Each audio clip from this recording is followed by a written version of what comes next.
Shalom warga kerajaan Allah, welcome back to online service Kingdom Celebration on Rock Ministry TV. Happy New Year and welcome to the year of preparation. Sudah siap mengikuti ibadah online di tahun yang baru? Jangan lupa berdoa dulu ya dan pastikan beberapa hal berikut ini. Periksa kembali device atau gadget Anda untuk memastikan kuota internet dan daya baterai terisi cukup untuk mengikuti ibadah dengan lancar. Sediakan waktu khusus untuk mengikuti ibadah online tanpa gangguan, jangan setengah-setengah apalagi sekedar saja.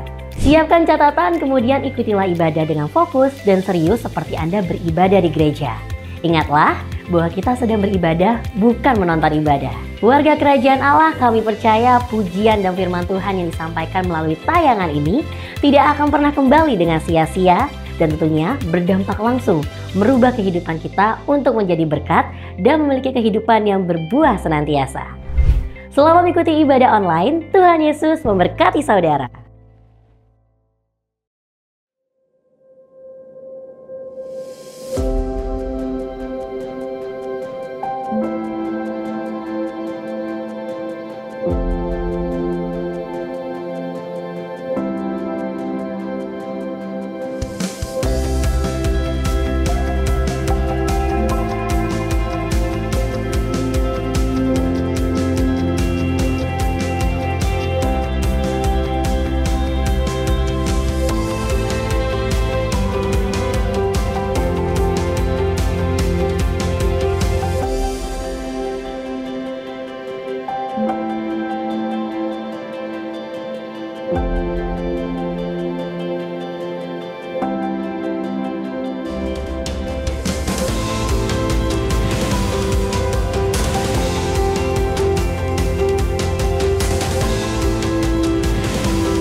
Shalom, selamat sore warga kerajaan, shalom. Saya melihat wajah-wajah sukacita bisa bangkit berdiri sama-sama saudara.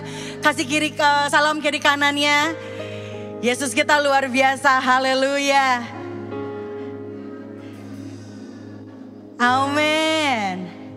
Siapa yang merasakan kebaikan Tuhan dalam seminggu hari ini bisa lambaikan tangannya. Cuaca bisa nggak menentu ya saudara, tapi kasih Tuhan tetap untuk selama-lamanya. Amin. Mari kita tepuk tangan yang meriah buat Tuhan kita. Haleluya. Saya mau ajak saudara kita sama-sama kita memperkatakan firman Tuhan di Yesaya 5 ayat 16. Mari kita baca sama-sama saudara. 1, 2, 3. Tetapi Tuhan semesta alam akan ternyata maha tinggi dalam keadilannya. Dan Allah yang maha kudus akan menyatakan kekudusannya dalam kebenarannya. Kami menantikan kedatangan-Mu Tuhan. Dan kami berseru di tempat maha tinggi, Engkau yang terbaik, Engkau yang terkudus, Engkau yang termulia Tuhan. Tiada yang seperti Engkau Tuhan. Surga dan bumi sujud menyembah-Mu. Kami sore hari ini kami bawa Tuhan pujian kami, hormat kami hanya bagi Engkau Tuhan. Nyatakanlah diri-Mu dan berbicaralah Tuhan pada setiap kami. Terima kasih Tuhan. Buat kasih setia-Mu, kasih setia-Mu lebih dari hidup.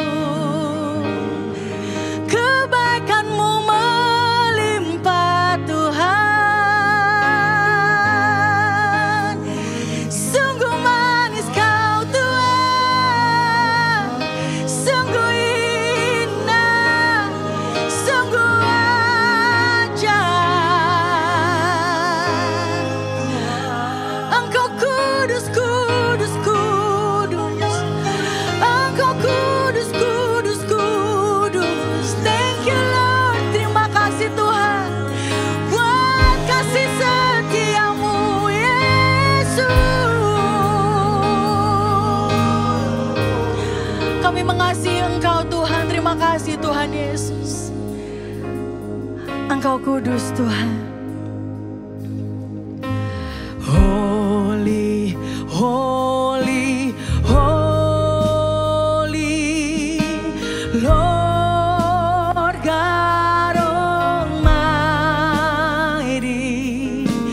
Early in the morning, our song shall rise to thee. Amen. Holy, holy, holy, merciful and mighty, God in three person, blessed Trinity. Engkau suci. Thank you Lord. Suci, suci, suci, Tuhan Maha Kuat. Amin. Di Kau kami puji di pagi yang teduh.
Kuduslah Tuhan, segala pujian bagi Sang Raja, haleluya. Segala pujian bagi-Mu, amin.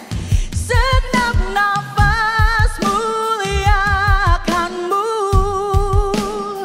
surga bumi kan berseru.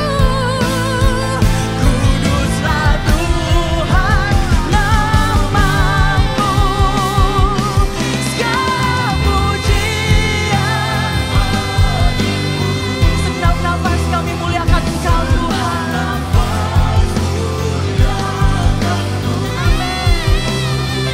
Surga bumi kan berseru. Kuduslah Tuhan nama-Mu. Engkau kudus, kudus Tuhan. Kudus dan mulialah nama-Mu Tuhan di tempat ini. Haleluya. Engkau kudus, kami sujud menyembah-Mu Tuhan. Haleluya. Kami sorakan haleluya. Engkau kudus.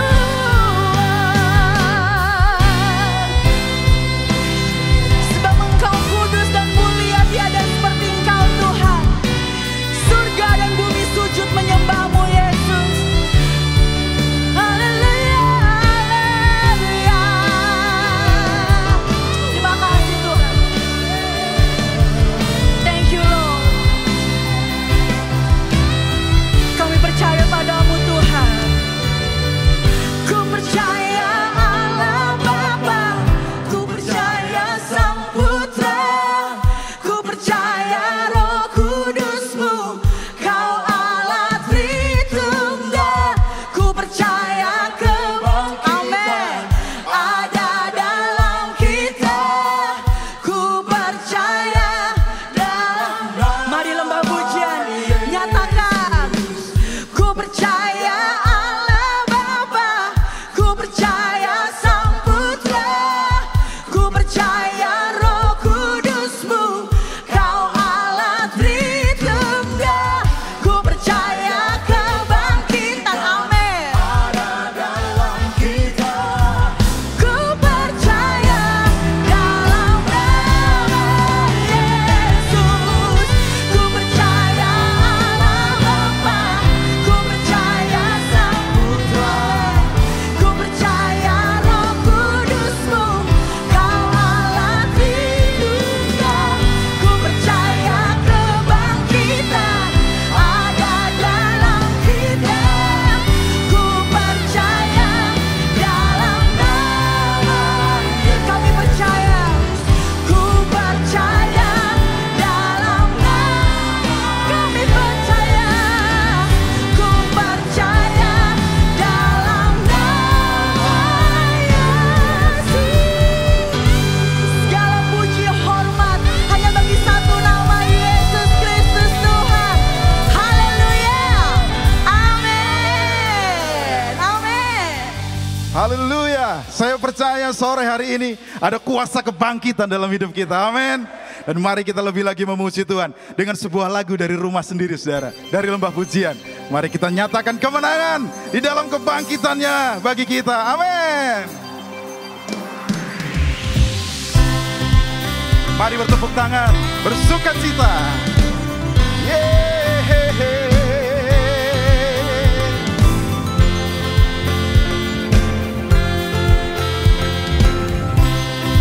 Mari sama-sama pujikan. Tiada lagi rasa takut, Kau yang pegang hidupku. Yesus telah menebusku selamanya. Kami berdiri dalam kasih-Mu, berdiri dalam kasih-Mu. Yeay, gelap tak berkuasa, dosaku Kau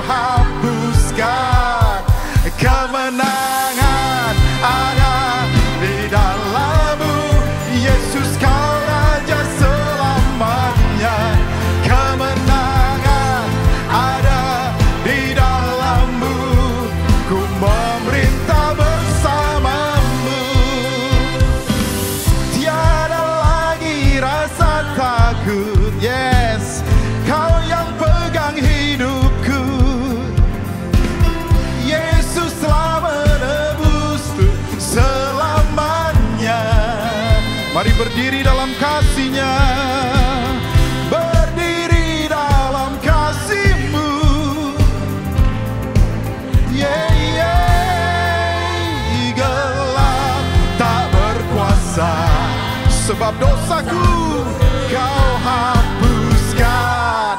Kemenangan ada di dalam-Mu, Yesus kau Raja selamanya. Kemenangan ada di dalam-Mu, ku memerintah bersama-Mu. Mari bersuka saudara, sebab kemenangan telah diberikan bagi kita.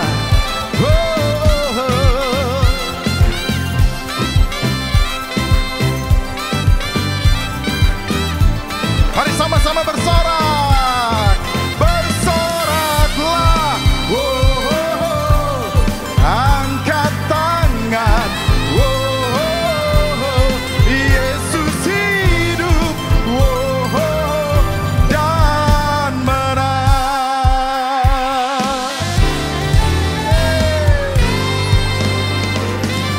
Katakan kemenangan ada di dalam-Mu, Yesus kau Raja selamanya.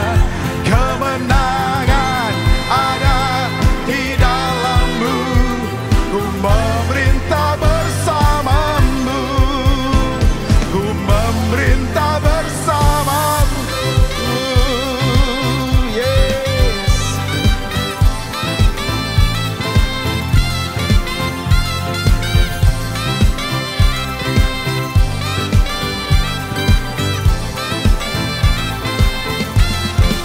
Haleluya. Sebab Dia Raja yang tidak tergoyahkan. Yang percaya katakan amin. Haleluya.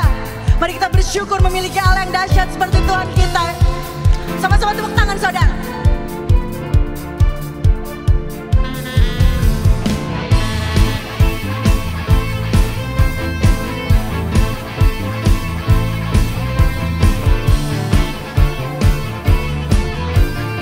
Mari kita nyanyikan pujian ini dengan iman saudara. Bersyukurlah kepadanya, bawalah pujian bagi Dia, karena Dia Raja,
katakan saudara, kau yang berjaya, suruh semesta sujud menyembah.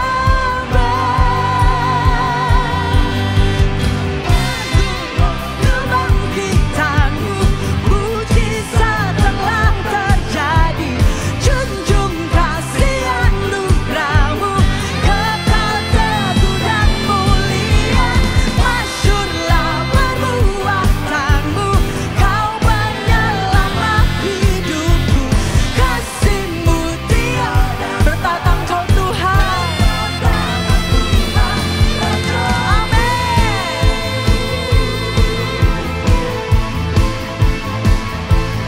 Terima kasih Tuhan. Haleluya. Yang percaya kalau Dia Raja dalam hidup kita, tepuk tangan yang meriah buat Tuhan kita. Haleluya. Silakan duduk saudara yang dikasihi Tuhan.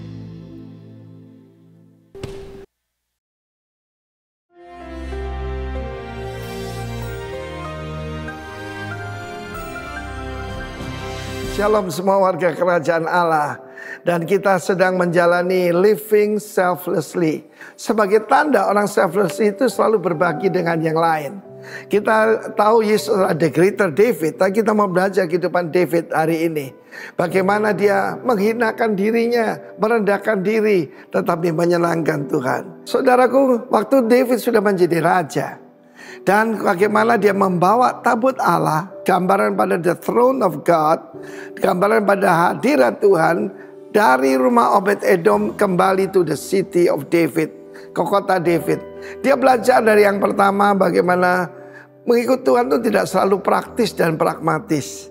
Kita lihat bagaimana dia setiap langkah dia memberikan korban sembelihan, dan jalan itu full of blood. Tetapi ini yang saya mau sampaikan pada kalian. David adalah seorang raja, tapi dia tahu dia melayani raja yang lebih tinggi, raja segala raja. Bagaimana sikap kita pada sang raja? Tanda kita menghormati Tuhan adalah kita menuruti perintahnya, bukan? Tapi di sini David going further. Dia hadirat sebuah raja di sebuah ballroom. Selalu ada, kalau saudara biasa main kartu itu ada joker. Joker atau jester itu adalah orang yang membuat hal yang lucu, yang membuat jadi orang ketawa, membuat sukacita sang raja. Dan disitulah dia melepaskan jubah kerajaan, dia tidak memakai mahkota, tetapi saudaraku, dia menari-nari dengan sekuat tenaga di hadapan Tuhan. Perkataan haleluya itu suatu perintah. Haleluya.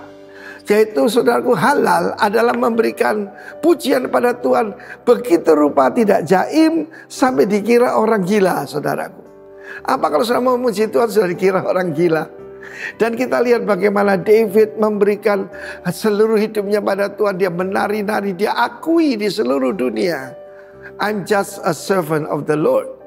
Dan saudaraku, pada akhir sampailah di City of David, maka seluruh rakyat, saya perhatikan ini, seluruh rakyat dikasih roti kismis, dikasih daging wagyu mungkin, ataupun segelas anggur untuk mereka bersuka cita. Dia menjadi berkat untuk seluruh bangsa. Dulu waktu dia masih muda, dia memakan untuk kakak-kakaknya dan komandan pasukan. Tapi sekarang dia bisa memberi makan. Ukuran seseorang bukan apa yang dia makan, tapi berapa yang dia kasih makan. Tetapi dari atas istana, Michal melihat dia, dan dia memandang rendah kepada David. Ingat ya, bahwa keangkuhan itu awal kehancuran. Dan Michal, saudaraku, tidak mendapat anak sampai akhir hidupnya. Dia tidak punya anak, yaitu Ben David, yang menurunkan garis raja. Tidak ada, saudara. Karena itu jangan kita angkuh, sombong, menganggap rendah orang lain. Salah satu ujian adalah, saudara, seperti saya katakan adalah pujian. Kalau saya diberi pujian, kembalikan kepada Tuhan. Jangan sekali-sekali mencurinya. David menari-nari, dan satu hal yang luar biasa adalah perkataan ini. Among the people. Seorang pemimpin itu bukan di atas, tapi bersama dengan yang lain. He share his happiness, his blessing dengan yang lain. Dan kemudian Michal berkata, Raja Israel menghinakan dirinya di hadapan budak-budak perempuan. Kata David, biarlah aku mau menghinakan diriku lebih itu lagi, asal menyenangkan sang raja. Dia menjadi joker, menjadi jester di hadapan raja segala raja. The audience of one. Kalau saya mengajarkan semua rekan-rekan lain itu hendak menyampaikan firman, menyampaikan nubuatan, ataupun memuji Tuhan, ingat, we did it before the King of Kings. Dan David melakukan itu. Dan dia berbuah hidupnya. Tetapi Michal menjadi mandul. Sampai akhir hidupnya dia hidup dalam kesepian. Karena itu saudara yang kasih Tuhan, rahasia hidup berbahagia adalah berbagi.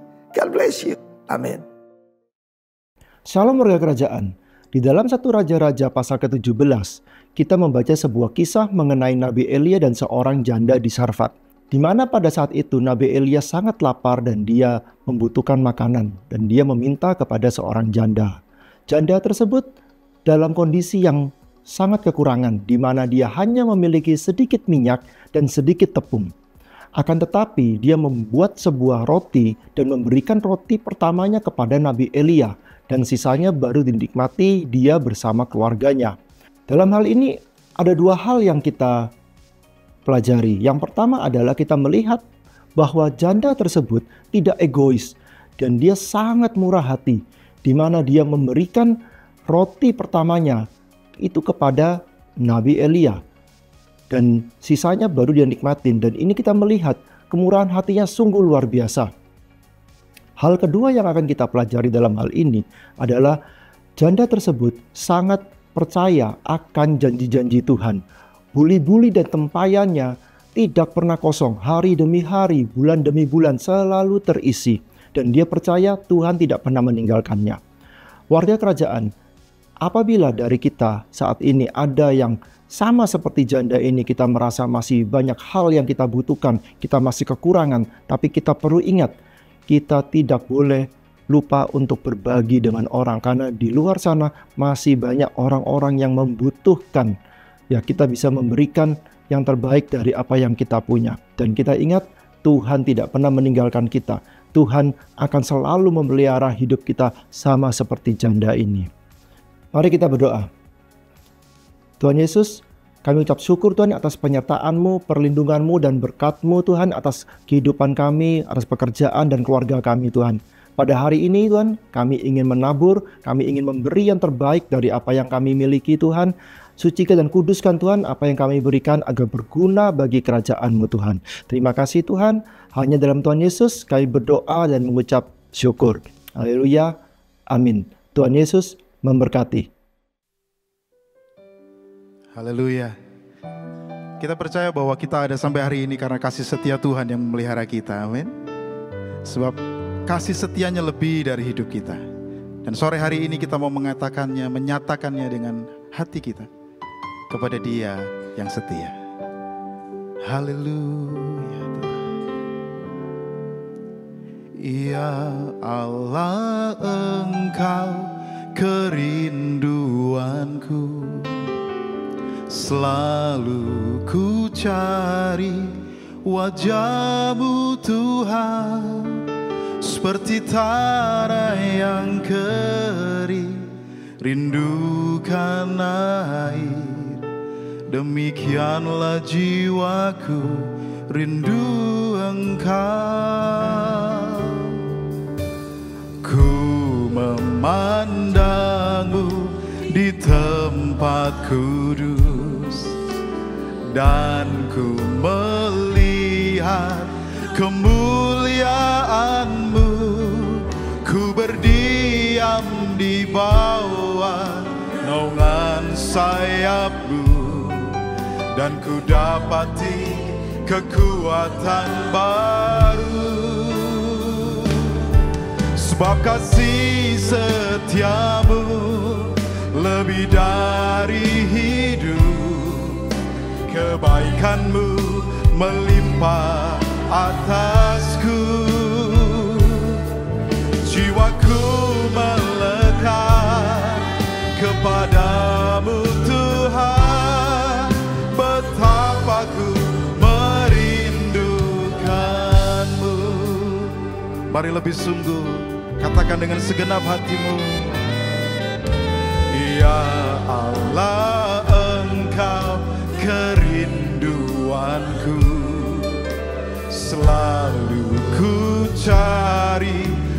wajah-Mu Tuhan, seperti tanah yang kering, rindukan air.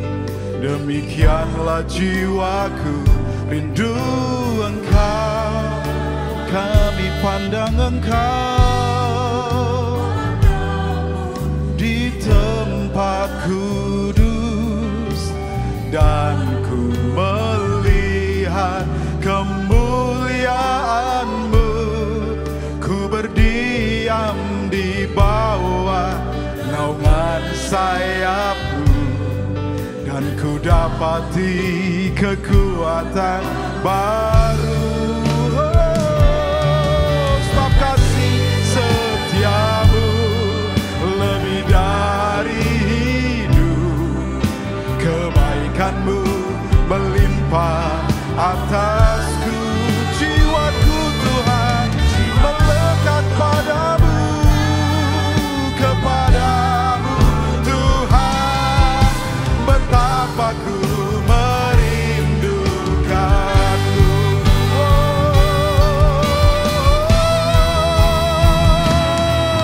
Sebab kasih setia-Mu lebih dari hidup. Amin. Kebaikan-Mu melimpah atasku. Sebab itu jiwa kami melekat padamu Tuhan, kepadamu Tuhan, betapa ku merindukanmu. Katakan, sebab kasih setia-Mu. Mari warga kerajaan nyatakan dengan segenap hatimu. Jiwaku melekat kepadamu Tuhan, betapa ku merindukanmu. Sekali lagi dengan segenap hatimu. Yes Tuhan, lebih dari hidup, kebaikan-Mu melimpah atasku. Amin Tuhan. Jiwaku melekat kepadamu Tuhan, betapa ku merindukan. Sebab kasih setia-Mu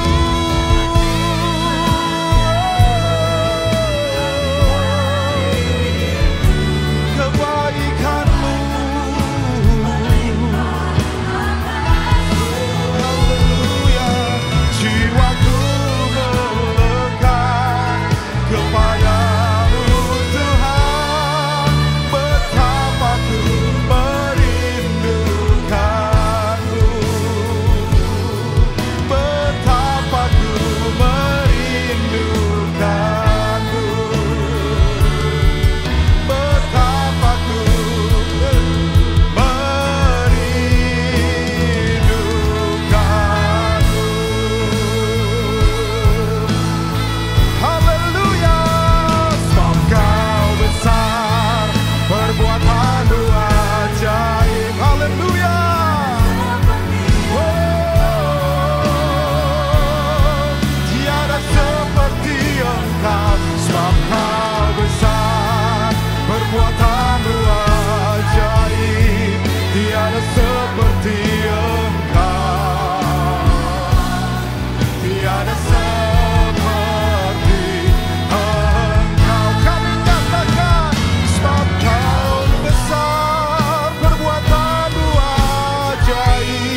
Biarlah keindahan pribadimu dan kasih-Mu dan kebesaran-Mu bukan hanya sesuatu yang kami nyanyikan dengan bibir kami, tapi benar-benar sesuatu yang kami kenali dengan benar. Kami kenali dengan baik di dalam hati kami.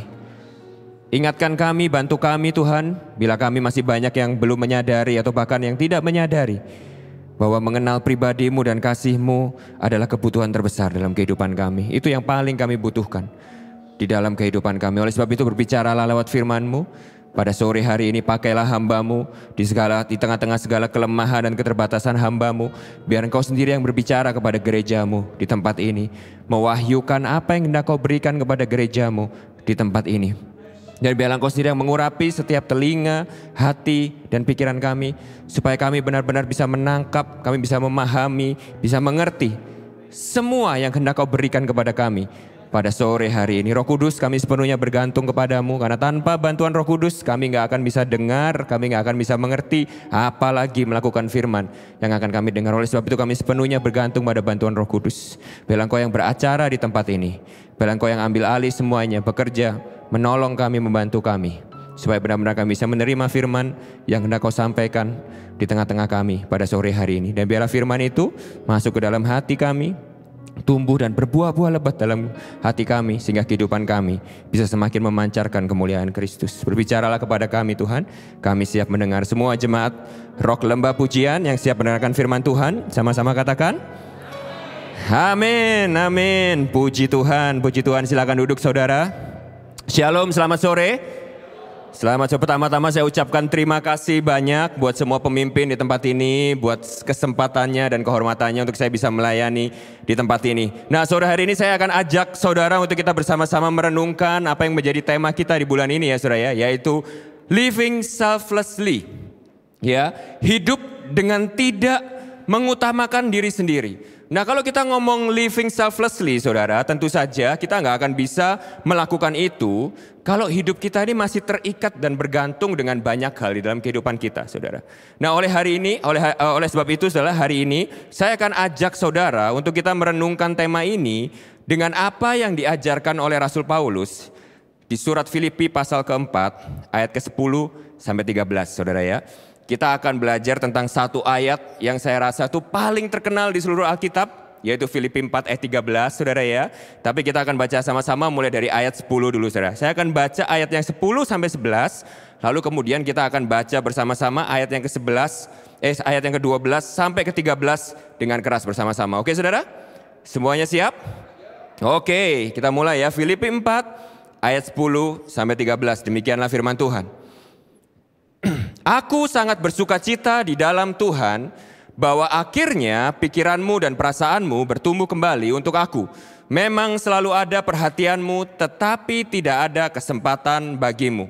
Kukatakan ini bukanlah karena kekurangan, sebab aku, garis bawah ini baik-baik saudara, telah belajar mencukupkan diri dalam segala keadaan. Ayat 12 dan 13 kita baca sama-sama dengan keras ya. 1, 2, 3. Aku tahu apa itu kekurangan dan aku tahu apa itu kelimpahan.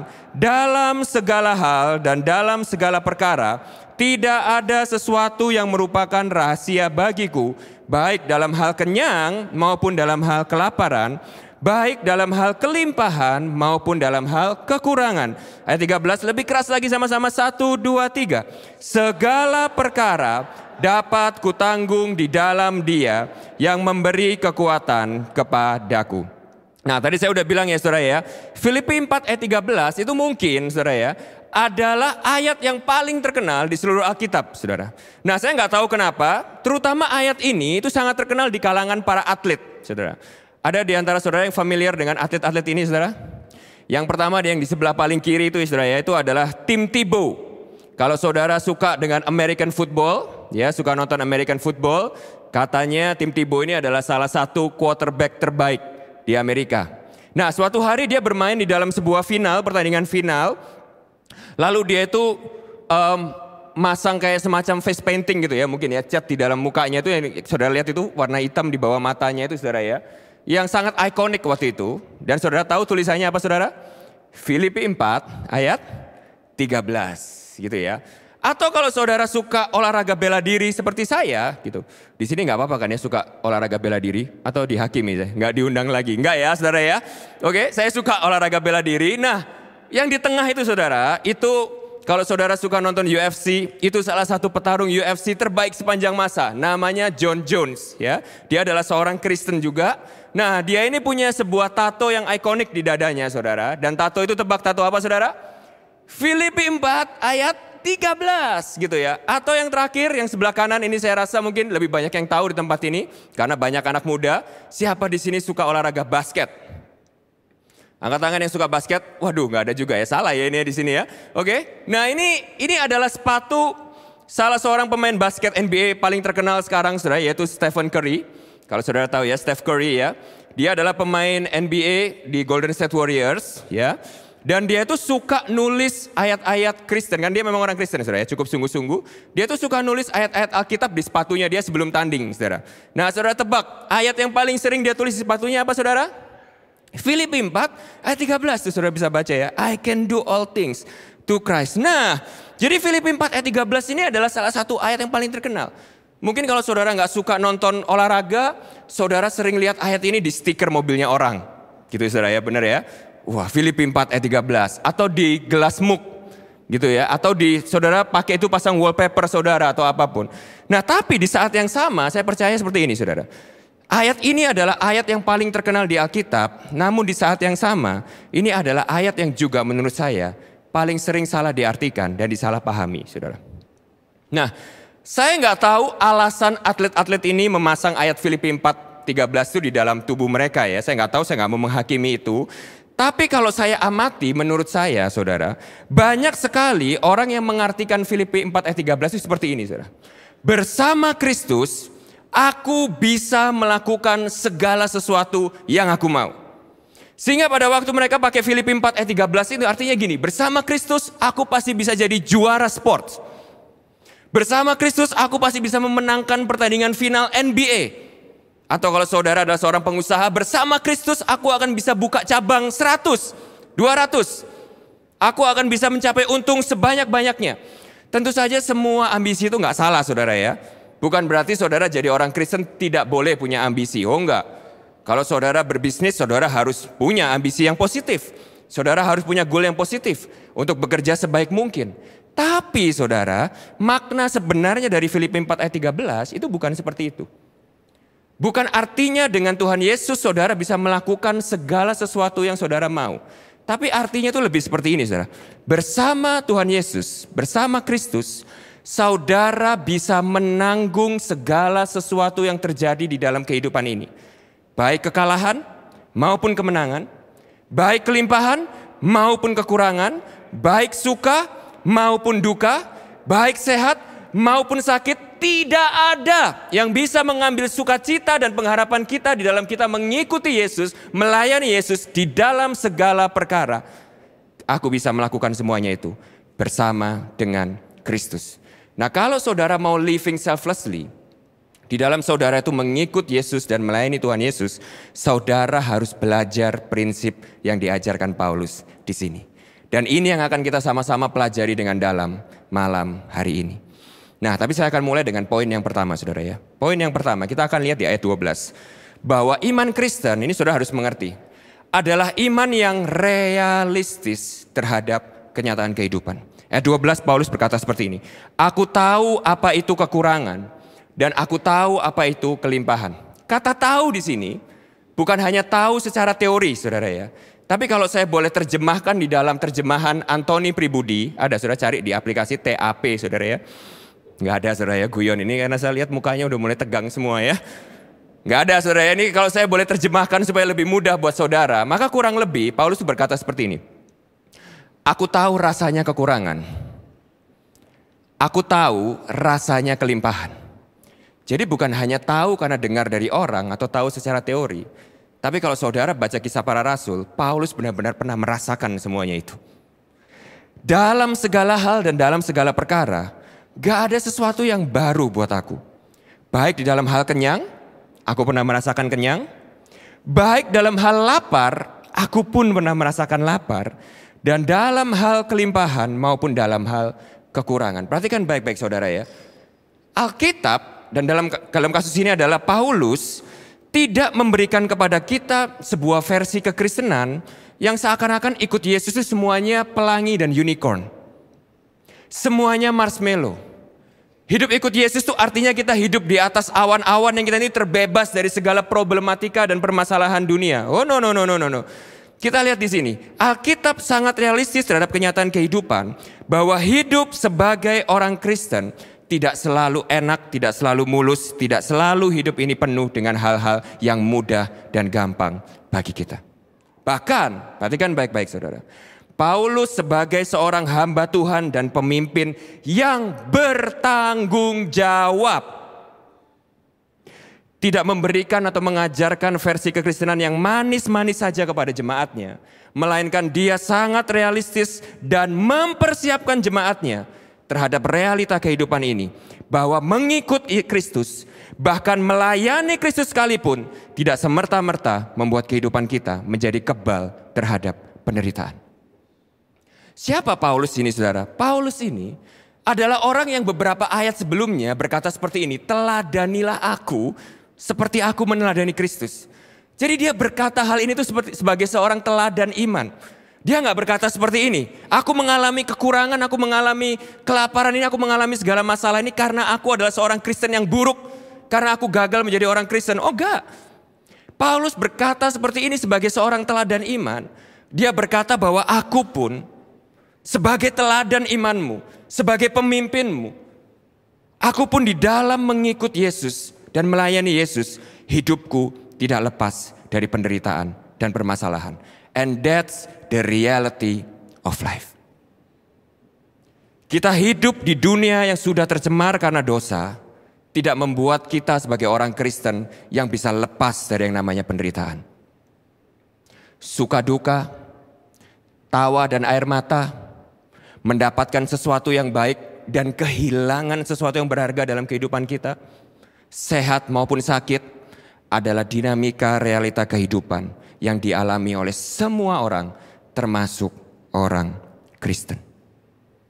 Lalu mungkin saudara berkata kepada saya seperti ini, tapi bukankah anak-anak Tuhan harus ada perbedaan? Yes, satu, saya bukan bilang saudara tidak boleh meminta dan berharap akan mujizat. Paulus pun mengalami itu. Kalau saudara ingat cerita Paulus, dia pun pernah mengalami bagaimana dia waktu di penjara, mujizat terjadi. Dia sedang memuji Tuhan, tiba-tiba gempa bumi, dia dibebaskan dari penjara, saudara. Tapi poin Paulus di sini adalah gini, walaupun mujizat tidak terjadi, itu tidak merubah pandanganku terhadap Kristus. Jadi yang membedakan utama saudara, membedakan orang dunia dan orang Kristen di dalam menghadapi penderitaan, itu tidak selalu orang dunia mengalami penderitaan dan kita bebas dari penderitaan. Oh, enggak selalu seperti itu. Yang paling utama yang harus kelihatan selalu berbeda adalah respon kita terhadap penderitaan. Seakan-akan orang dunia melihat orang Kristen sebagai seseorang yang memiliki sesuatu yang tidak bisa hilang di dalam dirinya. Perhatikan baik-baik saudara. Yang krisis gak bisa ambil itu. Kesulitan gak bisa ambil itu. Kekurangan gak bisa ambil itu. Bahkan kanker gak bisa ambil itu. Tragedi kematian gak bisa ambil itu. Sebuah sukacita, sebuah pengharapan, sebuah keyakinan yang tidak ada satu hal pun, situasi apapun dalam kehidupan ini bisa ambil dari kehidupan saudara. Itu yang membedakan orang Kristen dan orang dunia. Kenapa ini penting saudara? Kalau di gereja kami, di satelit kami, ini adalah salah satu hal yang paling sering kami ajarkan kepada jemaat. Bahwa hidup kekristenan bukan hidup yang mudah. Hidup kekristenan bukan hidup yang tidak realistis. Hidup kekristenan adalah hidup yang juga kadang kita akan mengalami penderitaan. Kenapa ini harus kita pahami dengan benar? Kenapa? Karena saudara harus mengerti ini saudara. Salah satu batu sandungan terbesar dalam iman kekristenan adalah pemahaman yang keliru bahwa seakan-akan iman itu adalah cara untuk luput dari penderitaan saudara. Dan saya sudah cukup lama pelayanan saudara ya dalam tim pastoral untuk saya menghadapi tidak sedikit orang-orang yang mengalami krisis iman di dalam kehidupannya. Karena mereka punya pemahaman yang keliru bahwa seakan-akan ikut Tuhan Yesus itu adalah jimat menangkal untuk kita tuh lepas dari penderitaan saudara. Saudara sering dengar kata-kata seperti ini. Dia kan orang baik. Sudah pelayanan. Lebih baik dari kebanyakan orang. Rajin beribadah. Kenapa harus mengalami sesuatu seperti itu? Terdengar familiar buat saudara? Aku kan sudah pelayanan. Aku kan sudah persembahan. Aku gak pernah bolong perpuluhan. Kenapa aku harus mengalami ini semua Tuhan? Mungkin itu terdengar sangat dekat dalam kehidupan saudara. Aku sudah pelayanan, aku sudah melakukan A, B, C, D buat Tuhan. Kenapa Tuhan juga belum jawab doaku? Sound familiar saudara? Saat saudara memahami kekristenan sebagai sebuah jalan di mana Tuhan selalu meluputkan saudara dari kesusahan, penderitaan, dan kesulitan hidup, maka saudara saya khawatir suatu hari iman saudara akan kandas dan saudara akan kecewa di dalam mengikuti Kristus. Kenapa saudara? Karena kalau kita bisa melihat dari seseorang yang menjadi teladan iman saja, yaitu Paulus, maka satu hal yang kita bisa pasti belajar, bahwa ternyata kehidupan kekristenan itu bukan kehidupan yang luput dari penderitaan, tetapi kehidupan yang kuat di dalam penderitaan. Paulus baru teladan iman, saudara. Kalau kita naik satu level, siapa teladan iman kita yang sejati? Yesus Kristus. Turun ke dunia, menunjukkan kepada kita teladan hidup yang sempurna. Bagaimana dengan Tuhan dan Juru Selamat kita? Bukankah Dia juga Tuhan yang turun ke dunia ini, menderita bahkan mati bagi kita?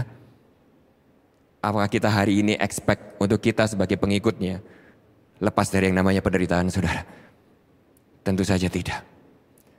Nah, saya memulai dari poin yang pertama ini sebagai prolog, karena kita penting untuk kita memahami ini, bahwa iman kekristenan tidak pernah menjanjikan. Perhatikan baik-baik, Alkitab tidak pernah menjanjikan sebuah kehidupan yang bebas dari penderitaan. Malah Alkitab adalah sebuah kitab yang paling banyak menjelaskan, memberikan alasan bagi kita dan memberikan pengharapan untuk penderitaan kita. Nah, sebaliknya saudara, kita harus tahu bahwa kelimpahan dan kekurangan di dalam hidup ini adalah justru ujian untuk menunjukkan kepada kita siapa Tuhan kita yang sebenarnya. Nah, Paulus di ayat ke-13 saudara, dia pengen menunjukkan kepada kita bahwa di dalam dinamika kehidupannya yang ada kelimpahan dan ada kekurangan, ada suka, ada duka, ada penderitaan di situ, ada kelaparan dan kekenyangan di situ.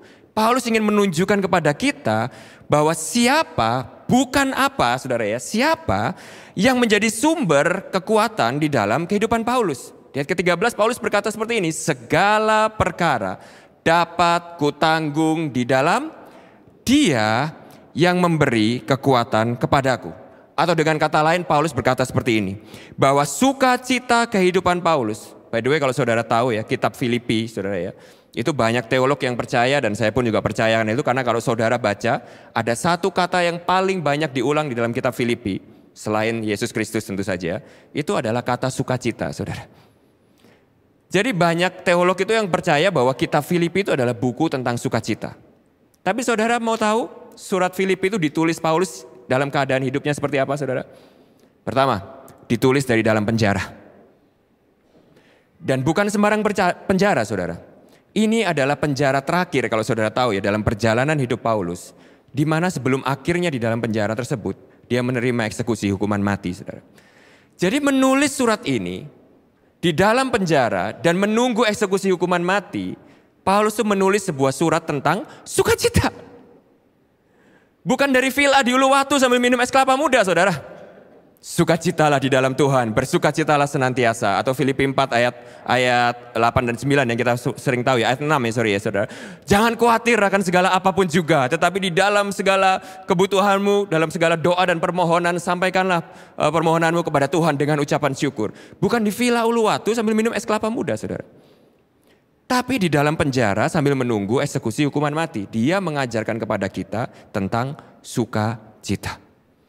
Jadi dari sini kita bisa belajar apa saudara? Kalau kita mau memiliki sukacita di dalam hidup ini, kita harus punya sebuah sukacita yang tidak bergantung pada perasaan kita. Melainkan harus ada sebuah sukacita yang lebih dalam, lebih solid daripada itu. Nah, perhatikan baik-baik saudara. Di dalam kehidupan yang seperti itu, Dan semua situasi kehidupan yang dia alami, segala perkara yang sedang dia gumuli dalam kehidupannya, Paulus pengen menunjukkan bahwa dia tetap bisa melayani Tuhan dan gerejanya dengan sepenuh hati dan dengan sukacita yang sama. Bahwa tidak ada situasi atau keadaan apapun yang bisa merampas sukacitanya dan komitmennya dia di dalam dia melayani Tuhan.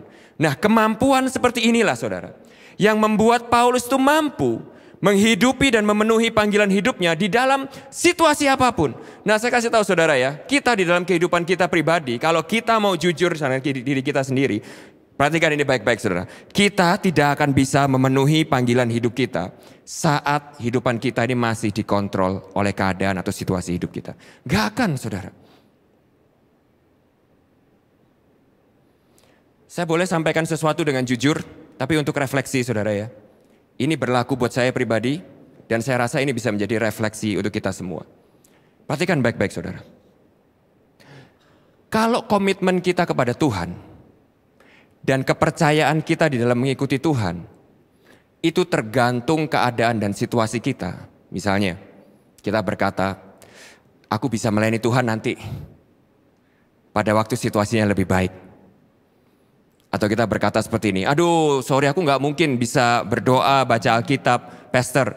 Karena kamu gak tahu situasi di rumahku. Aku kalau pulang ke rumah itu udah moodku rusak, aku gak ada waktu buat berdoa, cari Tuhan. Oke? Atau misalnya saudara berkata kepada pemimpin saudara, aduh aku melayani Tuhan nanti. Waktu situasi pekerjaanku lebih baik daripada sekarang. Nah, saya ajak untuk kita merenung ya saudara ya. Kalau saudara, kita itu hanya mengikuti Tuhan dan berkomitmen kepada Tuhan pada waktu situasi dan keadaannya itu enak buat kita. Sebenarnya Tuhan, saudara ya, itu kita yang ikut Tuhan, apa kita mau Tuhan yang ikut kita saudara?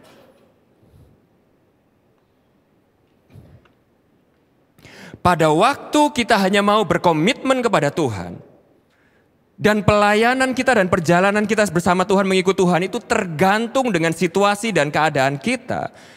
Itu kita yang ikut Tuhan atau kita ini yang sebenarnya itu berharap Tuhan yang ikut kita saudara. Saudara tahu apa yang terjadi? Kalau kita hanya ikut Tuhan tergantung di dalam situasi dan keadaan yang cocok buat kita, maka sebenarnya yang terjadi adalah gini saudara. Dia bukan Tuhan dan Raja. Kita Tuhan dan Raja atas kehidupan kita. Dan kita mau Yesus itu untuk mengikuti agenda dan situasi kehidupan kita. Sehingga mengikuti Tuhan di dalam situasi apapun adalah ujian utama siapa yang sebenarnya jadi Tuhan dan Raja atas kehidupan kita. Sehingga refleksinya ini saudara, kalau saya boleh ajak saudara refleksi dengan segala kerendahan hati. Apakah komitmen kita kepada Tuhan masih sangat dipengaruhi oleh mood dan keadaan kita? Aku melayani waktu mood. Aku mau kalau keadaanku lebih baik. Aku mau ikut Tuhan nanti kalau Tuhan jadikan situasiku lebih baik. Sehingga kita di sini harus sadar, baik kelimpahan maupun kekurangan pada akhirnya menunjukkan siapa Tuhan kita yang sebenarnya. Siapa yang menjadi pegangan utama kehidupan kita. Siapa yang memegang setir utama di dalam roda kehidupan kita? Siapa penentu kehidupan kita? Siapa yang menjadi dasar kekuatan kehidupan kita? Apakah perasaan kita? Apakah kenyamanan kita? Apakah cuan, pengakuan, bisnis kita, atau uang? Sehingga pertanyaan ini saudara, saya nggak tahu situasi saudara apa yang saudara alami ya. Di tempat ini mungkin ada yang lagi mengalami kelimpahan. Ada yang mengalami kekurangan. Tapi di saat setiap situasi, saudara, baik kelimpahan maupun kekurangan, ada sebuah pertanyaan yang saudara itu harus tanyakan kepada hati saudara. Yaitu pertanyaan ini. Apa atau siapa sumber kuat kita yang sebenarnya? Kalau saudara sedang ada di dalam masa kekurangan atau di dalam masa sulit di dalam kehidupan saudara, saudara sedang menghadapi pergumulan, maka saudara harus pertanyakan ini dalam kehidupan kita. Di dalam pergumulan dan kekurangan, apakah kita menjadi hancur dan putus asa? Apakah kita menjadi kehilangan pegangan hidup? Karena hal itu hilang dari kehidupan saudara. Karena hal itu mungkin diambil dari kehidupan saudara. Karena apa saudara harapkan itu tidak terjadi dalam kehidupan saudara. Lalu saudara merasa saudara kehilangan pegangan hidup. Saudara merasa kehilangan nilai hidup. Atau di dalam kekurangan saudara mulai kompromi dengan panggilan Tuhan atas hidupmu. Ini adalah refleksi yang baik untuk kita bisa jawab dengan jujur dalam hati kita. Dan jawaban atas pertanyaan yang jujur ini saudara menentukan siapa yang memegang kendali di dalam kehidupanmu. Atau kalau buat diantara kita yang sekarang sedang masa kelimpahan saudara. Bisnis buka kanan kiri, rekening makin tebal. Juga ada pertanyaan untuk menguji hati kita. Yaitu apakah di dalam kelimpahan kita melupakan Tuhan? Saudara melupakan Tuhan itu tentu saja bukan berarti gini ya. Saudara datang ke gembala komsel saudara, lalu saudara berkata sama gembala komsel saudara, Pak Gem, saya sedang lupa sama Tuhan. Tentu saja nggak seperti itu saudara. Tapi lupa sama Tuhan itu mungkin indikasinya seperti ini. Kalau dulu saudara berdoa sungguh-sungguh kepada Tuhan, pada waktu masa masih sulit, saudara berdoa sama Tuhan, Tuhan, kalau Engkau tidak menolong aku tidak bisa melakukan apapun di dalam kehidupan ini. Atau saudara kutip ayatnya Musa itu ya, kalau bukan Engkau yang melangkah bersama aku tidak akan melangkah maju ke depan. Karena aku tidak akan bisa melakukan atau pergi kemanapun tanpa tuntunanmu.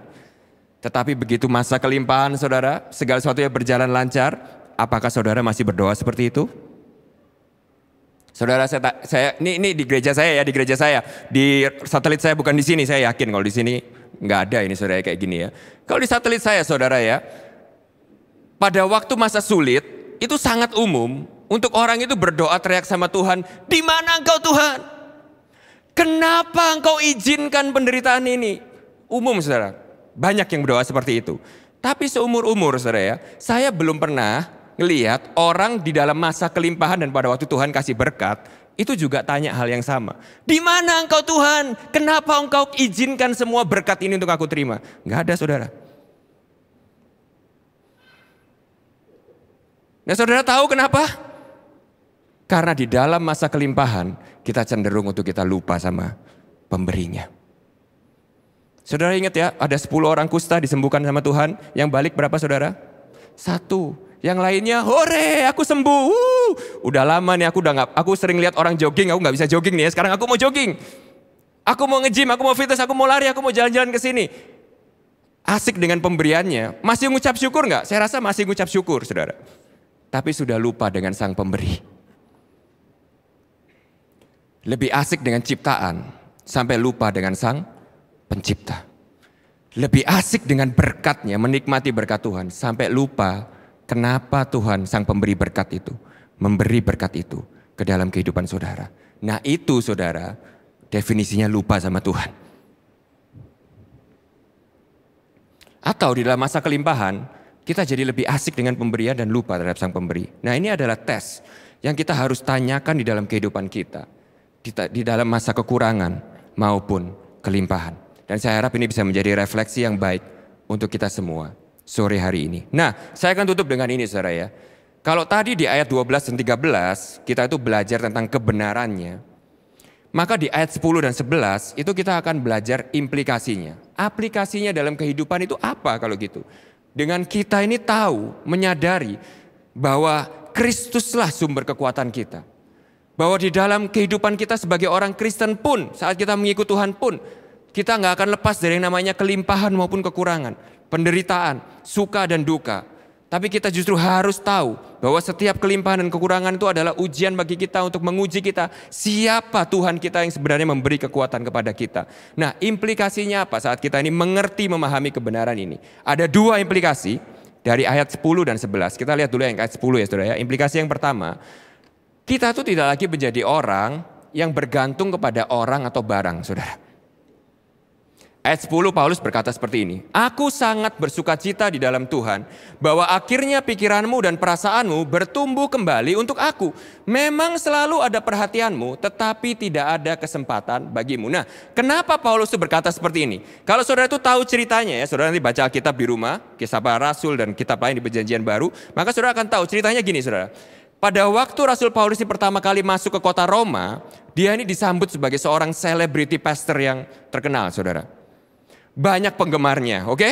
Jadi pada waktu dia masuk Roma itu, waduh semua orang tuh nyambut dia. Wah Paulus gitu ya. Semua datang kepada dia gitu ya. Minta diajarin, tanya-tanya gitu ya saudara ya. Lah, lalu pada waktu Paulus ini akhirnya difitnah oleh beberapa orang Yahudi. Dan akhirnya itu dimasukkan ke dalam penjara. Awal-awal pada waktu dia di dalam penjara itu masih banyak orang itu yang jenguk dia saudara. Nah di zaman Rasul Paulus belum ada GoFood dan Gojek dan Grab saudara ya. Jadi mungkin kalau di zaman kita sekarang ya masih banyak yang ngirimin Rasul Paulus nih martabak, terang bulan gitu ya, bakmi dikirimin, diperhatiin di WhatsApp. Wah, apa kabarnya Pak Paulus gitu ya. Kita berdoa buat saudara gitu ya. Kita berdoa buat kamu gitu ya. Lalu mereka pun juga masih banyak yang datang ke penjara. Kalau saudara lihat tuh ceritanya ya. Banyak yang jenguk, banyak yang besuk, bahkan banyak yang masih berguru kepada Paulus di dalam penjara. Jadi di awal-awal di dalam penjara itu saudara, Paulus tuh masih ngajarin orang sambil dia tuh di penjara saudara. Banyak orang datang memperhatikan dia. Nah tapi kemudian berjalannya waktu saudara, sesuatu yang gak enak tuh terjadi. Yaitu ada beberapa orang itu yang mulai menfitnah Paulus. Menyebarkan berita hoax tentang Paulus di luar sana. Sehingga pelan-pelan saudara, semua orang itu meninggalkan Paulus. Sehingga di akhir-akhir masa hari-hari akhir dia di penjara, Paulus itu benar-benar sendirian. Dan ditinggalkan oleh semua orang-orang yang dia kasihi saudara. Nah kemudian ada secercah harapan. Selang waktu beberapa berjalan waktu saudara. Tiba-tiba ada segelintir orang. Yaitu jemaat yang dia itu rintis. Yang kemudian percayanya itu kembali kepada dia. Dan kembali memperhatikan Paulus. Yaitu siapa saudara? Yaitu jemaat di Filipi ini. Sehingga Paulus itu berkata, aku sangat bersuka cita bahwa akhirnya kamu kembali memperhatikan aku. Kamu kembali berpikir dan pedulikan tentang aku lagi. Setelah sekian lama dia di penjara mengalami penderitaan sendirian. Akhirnya dia bilang, akhirnya engkau perhatian sama aku lagi. Nah sekarang pertanyaan saya adalah gini saudara. Jujur. Kalau kita jadi Paulus saudara. Dan itu adalah situasi kehidupan kita. Kira-kira kita nulis suratnya kayak gini gak saudara? Wah aku bersuka cita kamu akhirnya perhatian sama aku lagi. Saya bayangin ya ini sambil pengakuan dosa ya. Mungkin kalau saya jadi Paulus ya pada waktu itu yang tulis surat. Saya akan tulis suratnya saya buka dengan kata seperti ini saudara. Telat. Lapernya udah 2 bulan lalu bro. Baru WhatsApp sekarang gitu ya misalnya ya. Aku berkabung berdukanya udah 3 bulan yang lalu. Baru sekarang nyariin aku. Aku kesepiannya udah dari kemarin-kemarin. Baru sekarang nyariin aku. Benar gak saudara? Tapi perhatikan baik-baik saudara. Saat Paulus belajar untuk mencukupkan diri dalam Kristus. Dan dia paham bahwa sumber kekuatannya tidak bergantung kepada orang atau barang. Paulus menjadi orang yang tidak kecewa. Dan punya ekspektasi yang realistis terhadap orang-orang di sekitarnya. Kalau saudara tidak mengerti prinsip ini saudara. Maka kita ini seringkali ya saudara ya, menggantungkan hati kita kepada orang di sekitar kita dan apa yang orang lain di sekitar kita itu kasih kepada kita. Hasilnya apa saudara? Kita kecewa pada waktu orang lain itu tidak bertindak sesuai dengan ekspektasi kita. Tapi kita harus paham saudara hari ini saudara, bahwa yang namanya juru selamat itu cuma satu, yaitu Yesus Kristus. Gak ada satu orang pun di dunia ini yang bisa menjadi juru selamat saudara. Perhatikan ini baik-baik. Orang terdekat sekalipun, suamimu, istrimu, anakmu, mertuamu, gembala komselmu, gembala gereja, teman komsel, tidak ada satu orang pun yang bisa engkau kasih beban menjadi juru selamat hidupmu di dalam dunia ini. Pada waktu kita mempunyai ekspektasi yang berlebih dan hati kita bergantung pada apa yang orang lain lakukan kepada kita akan menjadi kecewa, kita akan menjadi sakit hati, kita akan menjadi pahit. Nah makanya saudara perhatikan kata kuncinya Paulus. Perhatikan baik-baik saudara. Bagaimana Paulus membuka kalimat ini. Aku sangat bersuka cita di dalam Tuhan. Paulus gak bilang seperti ini. Aku sangat bersuka cita di dalam perhatianmu, pemberianmu, WhatsAppmu, kunjunganmu, bukan pelayananmu, bukan.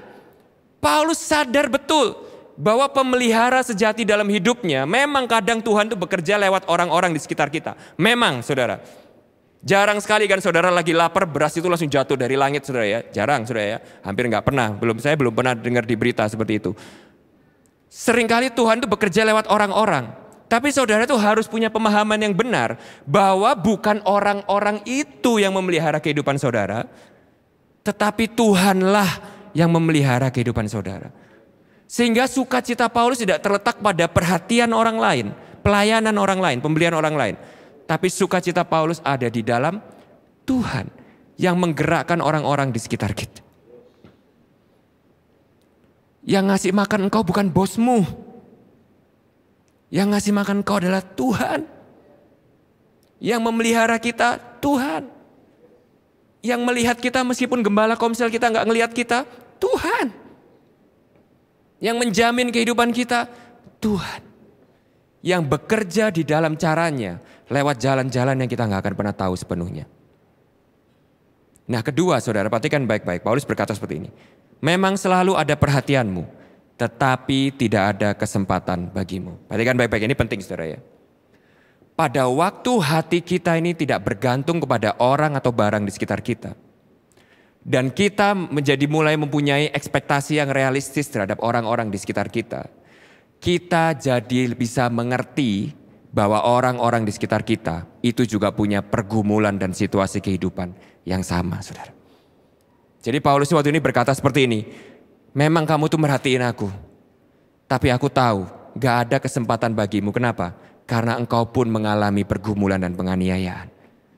Jadi Anda akan menjadi orang yang bisa mengapresiasi perhatian di atas pemberian. Saya ulangi ya saudara ya. Saudara akan bisa menjadi orang yang mengapresiasi perhatian di atas pemberian. Sebaliknya saudara, kalau saudara bergantung dan punya ekspektasi yang berlebih terhadap apa yang orang lain lakukan terhadap diri saudara. Dan saudara berkata seperti ini, gak ada yang memperhatikan aku. Gak ada yang telepon aku, gak ada yang ngasih apa-apa sama aku, gak ada yang tahu penderitaanku. Saya kasih tahu saudara ya, pada waktu saudara bersikap seperti itu di saat yang sama, mata saudara juga buta terhadap pergumulan orang lain di sekitar saudara. Kalau di tempat ini gak ada, di tempat saya ada jemaat yang suka berkata seperti ini.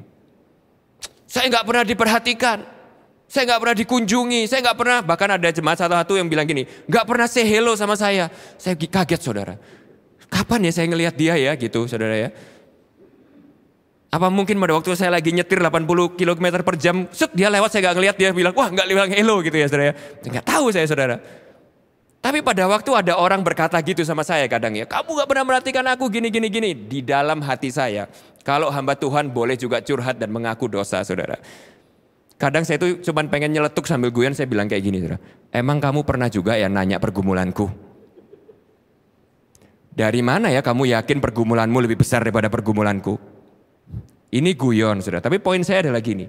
Pada waktu fokus saudara bergantung kepada apa yang selalu orang lain lakukan kepada saudara, mata saudara itu jadi buta kepada kebutuhan dan pergumulan orang lain di sekitar saudara. Kenapa saudara jadi kecewa dan pahit? Karena saudara menghakimi. Saudara lupa bahwa pergumulan saudara itu bukan yang paling berat di dunia ini. Mungkin aja pergumulan gembala komsel saudara itu 1000 kali lebih berat daripada saudara. Tapi saudara gak akan pernah memikirkan itu. Kenapa? Karena hati saudara terpaut kepada perhatian orang lain. Saudara lupa bahwa juru selamatnya itu bukan gembala komsel saudara, tetapi Tuhan Yesus Kristus. Saya punya waktu 10 menit, implikasi yang kedua, yang terakhir saudara. Nah ini refleksi dulu. Banyak refleksinya ya, ini bukan pijat refleksi loh ya saya. Refleksi itu artinya merenungkan saudara ya, renungan hati. Refleksi yang terakhir, yang ketiga. Apakah kita sering kecewa karena kita menaruh pengharapan yang berlebihan terhadap barang atau orang? Di saat yang sama saudara, kapan terakhir kali saudara belajar untuk saudara gak fokus kepada apa yang saudara butuhkan atau harapkan orang lain perhatikan dalam diri saudara? Tapi kapan terakhir kali saudara bertanya, apa kebutuhan dan pergumulan orang lain di sekitar saya? Coba pikirkan itu saudara. Jangan-jangan hati kita sudah mulai bergantung kepada orang dan barang. Nah implikasi yang kedua yang terakhir saudara ya. Kita jadi bisa menyadari bahwa kunci kebahagiaan itu ternyata bukan di dalam kelimpahan, melainkan di dalam kecukupan. Kalau saudara sudah lama di gereja, apalagi kalau saudara sudah mendengarkan khotbah di Filipi 4 ini lebih dari sekali, saya yakin saudara itu familiar dengan kalimat ini, saudara. Bahwa kunci kebahagiaan itu bukan kelimpahan, tetapi kecukupan. Nah, tapi yang saya itu pengen ingatkan kepada saudara itu adalah ini. Natur kita, natur alami kita, default setting alami kita, itu adalah kita tuh selalu merasa bahwa kita ini baru bisa bahagia pada waktu hidup kita ini berlimpah. Itu natur kita, saudara. Nah, saya kasih tahu saudara bahwa itu bukanlah apa yang Alkitab itu ajarkan kepada kita. Karena Paulus berkata seperti ini, kukatakan ini bukanlah karena aku kekurangan. Padahal sebenarnya kalau saudara kita lihat ceritanya Paulus, dia di dalam keadaan sulit gak saudara? Sulit. Sangat valid untuk dia itu berkata dia itu kurang dan butuh perhatian orang. Tapi dia berkata bukan karena aku kekurangan, sebab aku telah belajar mencukupkan diri di dalam segala keadaan.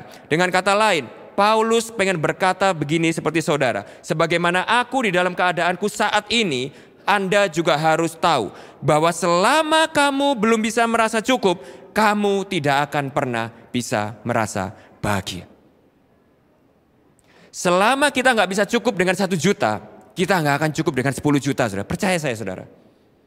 Selama kita nggak akan cukup dengan 10 juta, kita nggak akan cukup dengan 100 juta. Selama kita tidak cukup dengan 100 juta, kita tidak akan cukup dengan 1 M. Selama kita tidak cukup dengan 1 istri, kita nggak akan cukup dengan 300 istri. Dari mana pastor tahu? Nanti saya kenalin satu orang di surga namanya Salomo, saudara. Ada seseorang yang namanya Salomo yang udah berkata sama kita, dia berkata seperti ini, aku sudah punya semua di dunia ini. Semua. Jadi buat kita yang bilang, aku kalau belum punya rumah, aku belum bahagia. Rumahnya Salomo gak kehitung, saudara. Aku kalau belum punya 1 istri, aku gak akan bisa bahagia, pastor. Salomo punya 300 istri. Tapi di akhir hidupnya dia masih ngeheng, saudara ya. Teriak, sia-sia, sia-sia, sia-sia. Semuanya sia-sia. Tapi jangan-jangan dia ngeheng karena istrinya 300 itu, saudara. Karena saya punya rahasia yang lebih besar daripada Salomo, yaitu punya 1 istri saja sudah cukup sulit, apalagi 300, saudara. Istri saya di belakang, mungkin nanti saya pulang di mobil punya pembicaraan yang sangat panjang, saudara ya. Ada teman saya di Jakarta lucu, saudara, kasih saya guyonan seperti ini ya. Ini hamba Tuhan juga di Jakarta, dia bilang seperti ini, bro, kesalahan utamanya Salomo itu bukannya dia punya segala kekayaan itu dan gak merasa cukup. Kesalahan utamanya Salomo adalah dia punya 300 istri. Coba istrinya cuma 1 kayak kita semua, Salomo gak akan nulis semuanya itu kesia-siaan. Jadi dia itu stres pusing karena istrinya 300, saudara. Enggak, ini guyon, saudara. Enggak, ini enggak Alkitabiah, guyon. Kembali ke laptop, saudara ya. Karena saya lihat muka saudara tegang-tegang semua, jadi saya perlu untuk mencairkan suasana. Tapi serius, saudara. Salomo, kalau saudara nanti baca ya, di kitab yang dia tulis, dia bilang seperti ini. Semua yang di bawah matahari, semua, saudara. Saudara cari hal apa yang tidak ada di bawah matahari ini. Dia sudah punya semuanya, tapi di akhir kehidupannya dia berkata, sia-sia, sia-sia. Segala sesuatu itu kesia-siaan. Waktu Anda berkata, aku perlu uang sedikit lagi, aku perlu naik jabatan 1 lagi, aku perlu punya anak 1 lagi, aku perlu 1 hal itu 1 lagi, supaya aku nih akhirnya bisa merasa bahagia di dalam kehidupan ini. Saya kasih tahu saudara, 1 hal itu tidak akan pernah datang. Kebahagiaan itu tidak akan pernah datang. Anda tidak akan pernah merasa cukup. Dan Anda tidak akan merasa pernah sampai kepada titik itu. Kebahagiaan tidak pernah terdapat di depan. Kebahagiaan dan sukacita itu harus ada saat ini atau tidak sama sekali. Nah, tapi pertanyaannya gini. Apa satu hal yang membuat Paulus merasa cukup? Karena tentu saja yang membuat Paulus merasa cukup ini bukan gini. Ayo latihan, mindset, katakan terus cukup, cukup, cukup, cukup. Bukan saudara ya. Atau juga bukan pelajaran yang membuat Paulus itu menjadi orang yang stoik. Saudara tahu pelajaran stoik? Membuat orang jadi mati rasa, cuek terhadap semua keadaan. Oh enggak saudara. Ada satu rahasia yang membuat Paulus bisa mendapatkan sebuah kecukupan. Dan satu rahasia itu bukan sebuah hal, bukan sebuah tips, tapi seorang pribadi yang bernama Kristus. Jadi dengan kata lain Paulus berkata seperti ini. Hidup benar di dalam Kristus, memiliki Kristus, dan Kristus hidup di dalam aku dan memiliki aku. itulah yang membuat kehidupanku lebih dari cukup. Sehingga beberapa pasal sebelumnya, di pasal yang ketiga, Paulus berkata seperti ini, aku rela melepas segala sesuatu itu dan menganggapnya sampah, supaya aku memperoleh satu hal ini, yaitu Kristus, mengenal Dia, menjadi satu dengan Dia di dalam penderitaannya, dan menjadi serupa dengan Dia di dalam kebangkitannya. Itu yang membuat kehidupanku cukup. Apa artinya? Kalau saya boleh summarize dengan kata lain yang membuat itu lebih praktikal bagi saudara. Artinya gini saudara, kita harus sadar bahwa kebutuhan dan kehausan terbesar jiwa kita itu adalah sebuah kehausan rohani yang tidak akan bisa diisi dengan hobi, seks, uang, barang, atau orang apapun. Sebuah kehausan rohani di dalam jiwa kita yang hanya bisa diisi oleh Kristus sendiri.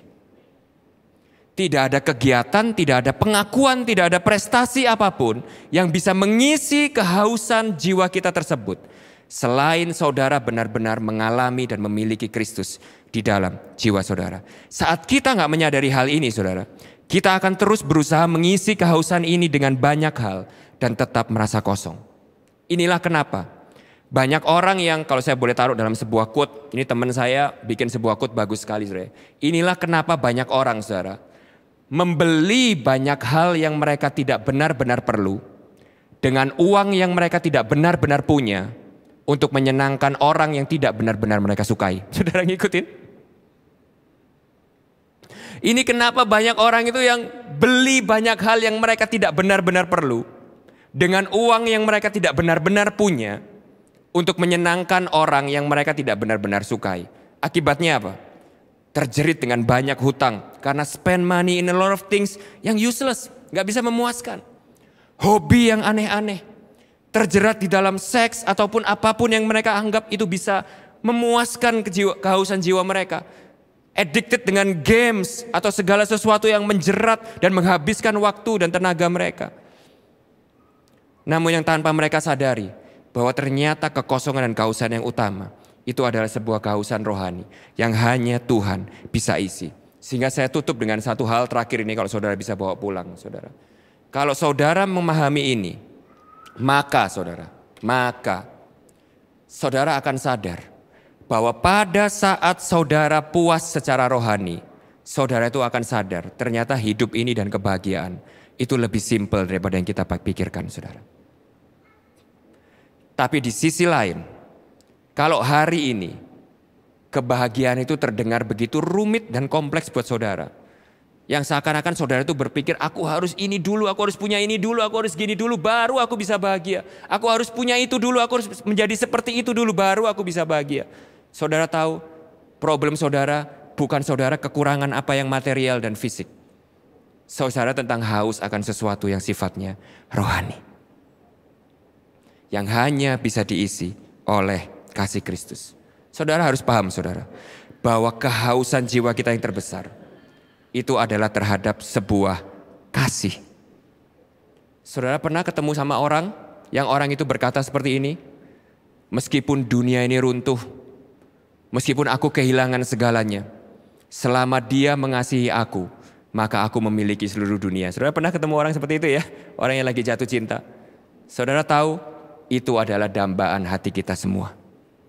Dan kasih itu, yang hati kita ini paling dambakan, itu kita bisa lihat di dalam Kristus. Lihat ke atas salibnya. Bagaimana Dia naik ke atas salib dan membuka lengannya untuk menunjukkan kepada saudara akan betapa besar kasih-Nya kepada saudara. Dan Tuhan seperti ini yang Paulus itu berkata, yang bisa menguatkan kita di dalam segala perkara dan situasi kehidupan. Yang menderita bagi kita, mati bagi kita, supaya penderitaan yang kita alami sekarang hanyalah menjadi penderitaan yang sementara, yang mengerjakan sesuatu yang kekal bagi kehidupan kita bersama-sama dengan Dia. Nah, saya akan menutup pembelajaran kita dengan ini, dengan sebuah perenungan, saudara ya, sambil semuanya bersikap di dalam doa. Persiapkan hati dan pikiran kita untuk menerima perjamuan kudus. Di dalam sikap doa saya pengen tanya pertanyaan ini kepada saudara.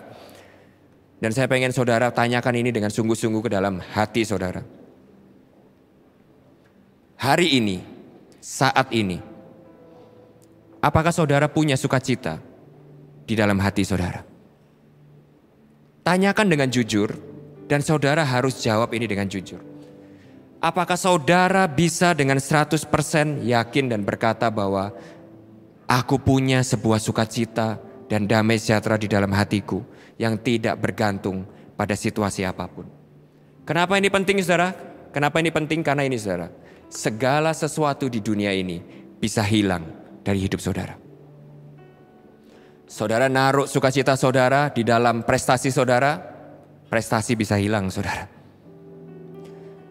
Saudara naruh keamanan dan sukacita saudara di dalam bisnis saudara.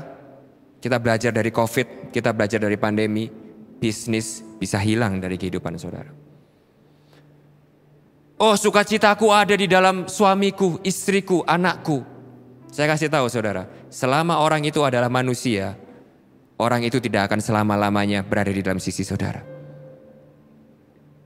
Bisa dalam waktu cepat, atau bisa dalam waktu lama, tapi eventually setiap orang dalam kehidupan kita itu tidak selama-lamanya berada di sisi kita. Pertanyaannya adalah gini, apakah sukacita dan pengharapanmu berada di dalam sesuatu yang bisa hilang dari hidupmu? Kalau iya jawabannya, mungkin hari ini kita perlu berdoa kepada Tuhan. Untuk Tuhan bantu kita membuka mata hati kita untuk menemukan sukacita dan pengharapan itu bukan di dalam hal-hal yang bisa hilang di dalam kehidupan kita, tetapi dalam sebuah hal yang kekal, yaitu pribadinya sendiri di dalam kehidupan kita.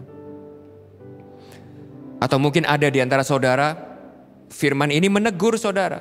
Pada waktu saudara mendengarkan firman ini, saudara mengaku di dalam hati saudara, ya, aku sering kali mencari sukacita di tempat-tempat yang keliru. Aku seringkali mengandalkan hobi, seks, uang, kesuksesan, pengakuan manusia untuk aku merasa dipuaskan. Dan karena hal itu, kalau aku boleh jujur, aku orang Kristen, aku ada di gereja, tetapi hidupku tidak pernah benar-benar mengikuti Kristus. Dan hari ini, kalau Tuhan yang berbicara sendiri kepada hidup saudara, izinkan saudara, Tuhan, untuk berurusan dengan hati saudara pada sore hari ini. Atau kalau ada di antara saudara yang saudara tertegur dengan firman bahwa ya Tuhan, aku selama ini pilih-pilih. Aku mau melayani Tuhan kalau situasiku enak doang. Aku hitung-hitungan sama Tuhan. Aku cuma mau komitmen di dalam situasi, pada waktu situasi hidupku ini nyaman buat aku.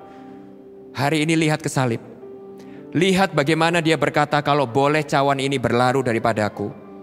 Tapi dia tetap berkata, namun kehendakmu lah yang jadi. Dan apa yang Tuhan lakukan?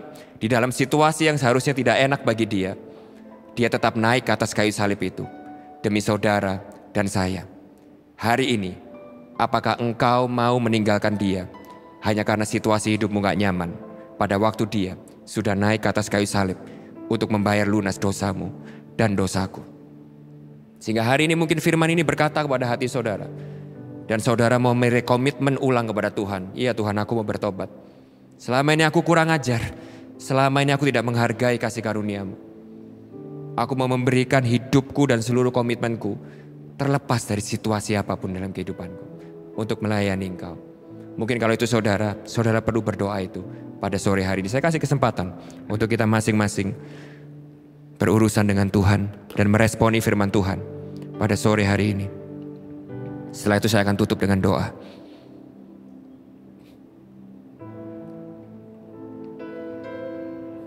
Terima kasih Tuhan. Terima kasih untuk firman-Mu Tuhan. Terima kasih untuk firman-Mu. Roh Kudus, sekarang Kau yang berurusan dan Kau yang beracara di dalam hati setiap kami di tempat ini. Jamah kami setiap hari, setiap hati kami di tempat ini. Berbicaralah secara langsung pada hati setiap kami di tempat ini.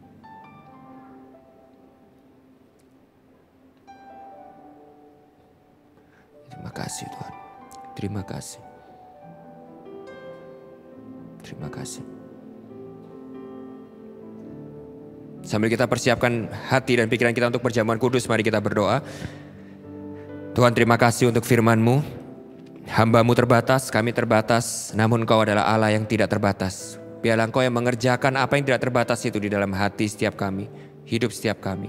Biarlah Engkau yang terus mengerjakan karya-karya yang akan dilakukan oleh firman-Mu di dalam hati setiap kami. Roh Kudus, Engkau yang terus bekerja di dalam kehidupan setiap kami, menyempurnakan firman yang sudah kami dengar, mengoreksi, meluruskan kehidupan kami, memproses kehidupan kami, biar kehidupan kami ini semakin selaras dengan Engkau, semakin selaras dengan kerajaan-Mu, semakin serupa dengan pribadi dan kehendak-Mu dalam kehidupan kami. Beracara kami serahkan seluruhnya, hati, pikiran, dan segala keberadaan kami untuk bisa Engkau bentuk, untuk bisa Engkau sempurnakan. Terima kasih Tuhan, segala puji, segala hormat, segala kemuliaan kami persembahkan hanya ke dalam nama-Mu saja Tuhan kami, Yesus Kristus. Amin. Tuhan Yesus memberkati. Ku terhubung denganmu, selalu melekat di hatimu. Firman-Mu itulah dasar hidupku yang berdaulat atas, terhubung denganmu,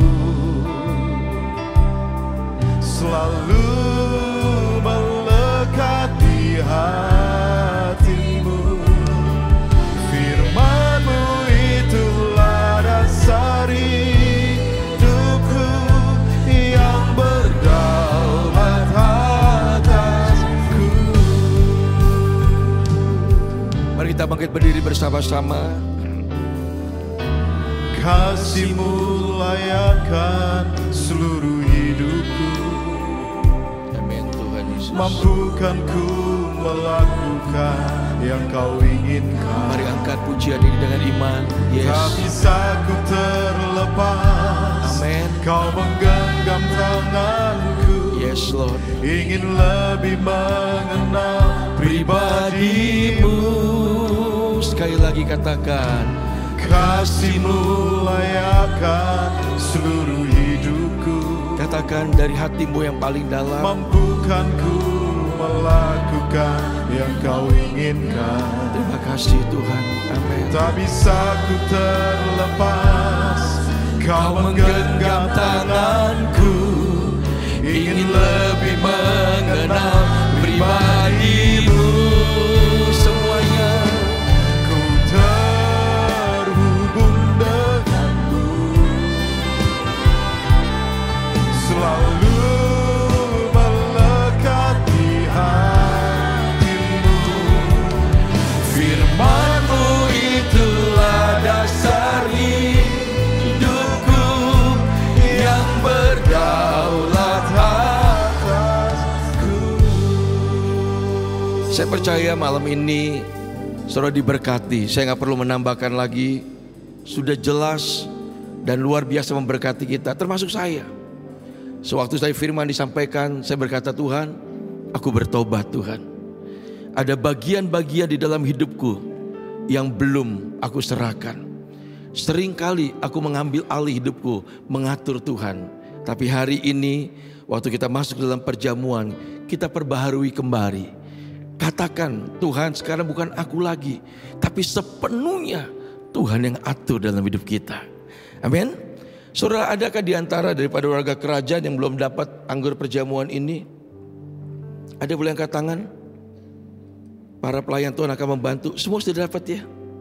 Sudah ya, thank you. Sekali lagi, Anthony, thank you. Anthony saya anggap sudah adik saya. Saya ingat benar waktu pertama kali dia datang, pulang dari habis selesai sekolah. Dan sampai hari ini saya melihat, saya banyak belajar loh saudara. Mungkin saudara kata gini, oh enggak, saya lebih hebat. Di dalam Tuhan ada yang lebih hebat, ada yang lebih jago. Yang jago tuh ayam jago, nanti jadinya ayam kari. Tidak ada. Semua harus rendah hati. Waktu tadi disampaikan, saya banyak berkata, Tuhan aku bertobat di sini Tuhan. Aku bertobat di sini Tuhan. Aku minta ampun Tuhan. Tidak mudah loh sudah mengakui.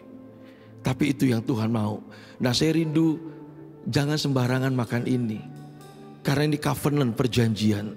Setiap kali saudara mengambil ini, berarti saudara sedang mengambil keputusan. Hidup saudara bukan lagi diatur oleh saudara, tapi Raja yang mengatur dalam kehidupan kita. Saya rindu yang belum siap jangan ambil. Tapi yang benar-benar berkata, Tuhan aku mau bertobat. Aku mau Tuhan. Boleh. Karena dia berkata gini, orang yang hebat, semua karena kasih karunia. Amin. Tadi saya baru ngajar di Ubud, saya berkata begini, permasalahan terbesar dalam hidup manusia itu adalah apa saudara? Waktu manusia kehilangan di Taman Eden, dia mau bangun dengan cara keagamaan dia. Kristen bukan agama, dan Yesus tidak datang bawa agama. Dia bawa the kingdom of God, pribadi dia sendiri saudara. Hanya itu yang bisa, tidak ada yang lain. Selama saudara membangun satu kehidupan dengan agama, hidup saudara akan gagal. Saudara akan pernah nyampe ke tujuan yang benar. Amin. Mari angkat tinggi-tinggi. Dia ada dalam hidup saudara. Dia sudah ada. Terima kasih Bapa. Kami bersyukur buat firman, buat pesan yang kuat. Kami mau bertobat Tuhan. Kami minta ampun di hadapan-Mu. Tolong kami bagian-bagian yang belum kami serahkan. Hari ini kami mau serahkan dalam tangan-Mu. Bukankah roti yang kita pecah-pecahkan ini adalah persekutuan kita dengan tubuh Kristus? Mari makan in Jesus name.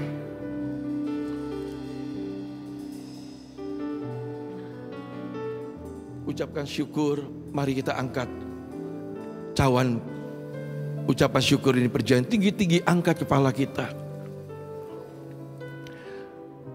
Tadi Anthony mengatakan ikut Yesus bukan sesuatu yang enak.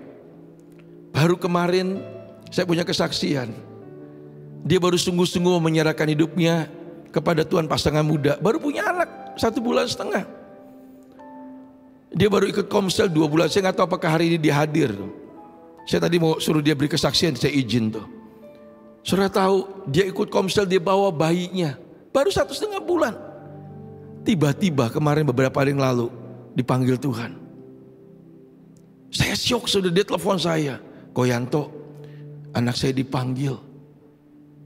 Saya langsung diam sejenak. Saya gak ngerti tadi Anthony berkata. Kita tidak tahu saudara. Apakah dia punya sesuatu? Bukan, itu hak kita. Saya kalah sama dia. Dulu waktu anak saya ngotot sama Tuhan. Gak bisa Tuhan. Tadi Anthony berkata, gak bisa Tuhan. Tapi waktu saya dengar dia kemarin, saya bilang, kamu tetap ya percaya bahwa Tuhan tidak pernah tinggalkan kamu. 1,5 bulan anak pertama. Kemarin baru ditanamkan di Mobil. Tapi dia belajar bersyukur. Mari malam ini kita lakukan yang sama juga, amin. Kita angkat tinggi-tinggi. Hanya cawan ucapan syukur ini yang memampukan kami Tuhan. Kami mau seperti cawan yang tercurah seperti Ibu Tuhan membagikan. Bukankah cawan yang atasnya kita ucapkan syukur adalah persekutuan kita dengan darah Kristus. Mari kita minum in Jesus name. Mari seundang bangkit berdiri semua. Toleh kiri kanan, just 5. Minggu depan kita datang lagi di sini. Amin. Minggu depan bawa kawannya, koncone, siapapun itu. Ayo mari kita berbakti sore hari. Karena luar biasa buat saudara dan saya. Siapa diberkati hambanya tadi Pak Tony. Semua kita ya. Mari kita sebagai komitmen kita hidup di dalam anugerah Tuhan, hidup di dalam panggilan Tuhan seperti yang kita dengar firman Tuhan sore hari ini. Terima kasih Tuhan untuk kesempatan kami beribadah sore hari ini. Kami mengagungkan, kami menghormati, memuliakan Engkau Tuhan. Kami terima karunia yang baru, insight yang baru, sober minded yang baru dalam kehidupan kami. Kami dibukakan rahasia kebenaran firman supaya kami fokus center di dalam Kristus Tuhan. Terima kasih Tuhan. Biar apa yang menjadi pergumulan hari-hari kami, apapun peristiwa yang kami alami sore hari ini dalam kehidupan kami, kami tahu kami sedang berdiri di hadapan pribadi yang Maha tahu dalam kehidupan kami. Engkau akan memberikan kami jalan keluar. Engkau akan menunjukkan mujizat-mujizat-Mu yang tidak pernah berhenti mengalir dalam kehidupan kami itu. Terima kasih. Oleh karena itu biarlah anugerah belas kasihan menyertai sepanjang jalan kehidupan kami. Tuhan memberkati engkau dan melindungi engkau. Tuhan akan menyinari engkau dan wajah dan memberi kasih karunia. Tuhan akan menghadapkan wajahnya dan memberi kau damai sejahtera. Mulai hari ini sampai selama-lamanya Tuhan memberkati kau. Dalam nama Tuhan Yesus Kristus, haleluya, amin.